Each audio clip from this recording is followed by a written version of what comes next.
దొరబాబు కొత్త డాక్టర్ని తీసుకొచ్చి గెస్ట్ హౌస్ లో ఉంచాడు.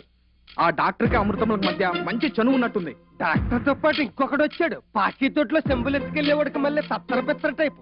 వెంటనే వాళ్ళిద్దరిని దరువెట్టి తరివేయకపోతే డాక్టర్ అమ్మ దొరబాబు లవ్ స్టోరీ నడపలేం. అయితే ఈ రాత్రికే ముసుగులేసుకెళ్ళి ఆ నిరగొట్టయితే ఓపెన్ అయిపోతాయి. ఒరే వివరాలు తెలియకుండా అలాంటి వెదవ పనులు చేయకండి.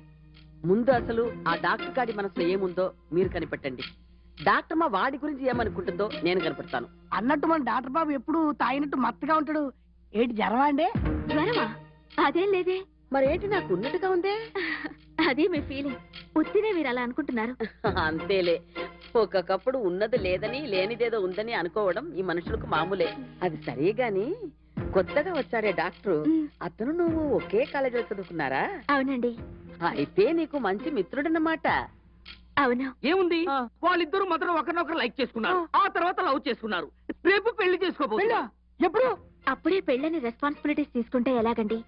కొంతకాలమైనా మీ అబ్బాయి గారు పెట్టిన హాస్పిటల్ కి న్యాయం చేయాలని పెళ్లి వాయిదా వేశాను. మీ ఇద్దరి మధ్య చాలా చనువు ఉందే. చనువు అంటే మామూలు చనువు కాదు.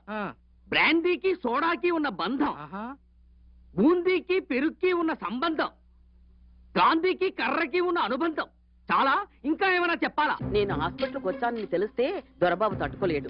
చూడమ్మా, తొందరపడకుండా ఆలోచించి మంచి మనసున్న మనిషిని పెళ్లి చేసుకుని గంపెడు పిల్లల్ని కనుతల్లి. నేను వస్తాను, నువ్వు వెళ్ళి పని చూసుకో. అలాగేనండి. వెళ్ళు. వాళ్ళు పెళ్లి చేసుకుని పిల్లలు కంటారు, బానే ఉంది. మరి నీ పొజిషన్ ఏంటి? నా పొజిషన్ ఏముంది బాబు? పోచంపాడు ప్రాజెక్టే. వాడి బిడ్డని నా బిడ్డలు అనుకుని బ్రతికేయడమే. ఎలా కుదురుద్ది? కుదుర్చుకోవాలి బాబు. మనకు లేనిది పక్కవాడికి ఉందనుకో, అది మనదే అనుకుని ఫీల్ అవుతూ బ్రతికేయాలి. మరి వీడికి అమ్మలేదు. వీడమ్మని వాడమ్మనుకుంటాడు. నాకు చెల్లె కూడా లేదు సార్. వాడి చెల్లిని నీ చెల్లెను, లేదు. వీడి పిల్లాని నీ పెళ్ళాం అనుకో, మళ్ళీ చెప్పు. నీ పిల్లాని వీడి పెళ్ళాం అనుకుంటాడు.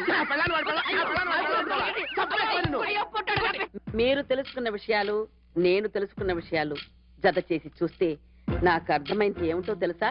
ఏముంది, ఆ డాక్టర్ అమ్మకి ఆ డాక్టర్ గారు సైట్ కొట్టేస్తున్నాడు. ఇంకో పక్క నుంచి ఆ కాంపౌండర్ అని పేరు ఎట్టుకొచ్చేట బోకర్నాయాల వాళ్ళిద్దరికి జాయింట్లు వేసేస్తున్నాడు. మనం ఇలాగే వదిలేస్తే వాళ్ళిద్దరు పెళ్లి చేసుకుని ఎగరేసుకుపో నన్ను దోసుకుపో పాట పాడుకోవడానికి వెళ్ళిపోతారు. అయితే ఈ రాత్రికే వాళ్ళు ఊరు వెళ్ళిపోయేలా చేద్దాం.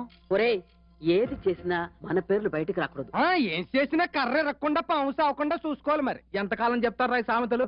పాము చావకూడదు, కర్ర ఎరక్కుండా ఉండాలంటే మనం వేయించుకోవాలి కాటు. ఎంచుకోరా, దరిద్రం వదిలిపోద్ది. నీ మెట్టయి తినలేక చేస్తున్నాం. మన వాళ్ళందరికీ కబురెట్టండి, ఏం చేద్దాం ఆలోచిద్దాం. అలాగే. ఆహా, ఈ వేళలో ఈ వెన్నెల్లో దేనితో పని చాలా ఆనందకరముగా ఉండును.